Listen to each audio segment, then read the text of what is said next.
తెలుగు రాష్ట్ర రాజకీయాల్లోనే కాకుండా దేశవ్యాప్త రాజకీయాల్లో ప్రస్తుతం ఎక్కడ విన్నా పవన్ కళ్యాణ్ గారి పేరు విరివిగా వినబడుతున్న విషయం మనకందరికీ తెలిసిందే. ముఖ్యంగా పవన్ కళ్యాణ్ గారు చేస్తున్న ప్రచారాలు మరియు ఆయన చేస్తున్న రాజకీయ ప్రకటనలు ప్రస్తుతం కలకలం రేపుతున్న విషయం తెలిసిందే. దీంతో పవన్ కళ్యాణ్ గారి పేరు ప్రస్తుతం దేశ రాజకీయాల్లో మారుమోగుతుందని చెప్పుకోవచ్చు.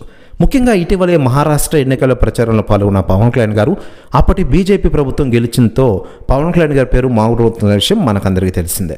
మరోవైపు ఇటీవలే stylish star Allu Arjun arrest వ్యవహారంలో కూడా పవన్ కళ్యాణ్ గారి పేరు మారుమోగింది. అయితే అల్లు అర్జున్ అరెస్టు తర్వాత బెయిల్పై రిలీజ్ అయ్యి తన మామలు మెగాస్టార్ చిరంజీవి నాగబాబును కలిసిన విషయం తెలిసిందే. కానీ పవన్ కళ్యాణ్ గారిని కలవలేదు. అయితే లేటెస్ట్గా అందుతున్న సమాచారం ప్రకారం ఆంధ్రప్రదేశ్ డిప్యూటీ సీఎం పవన్ కళ్యాణ్ గారింటికి తాజాగా అల్లు అర్జున్, అల్లు స్నేహారెడ్డి వెళ్తున్నారట.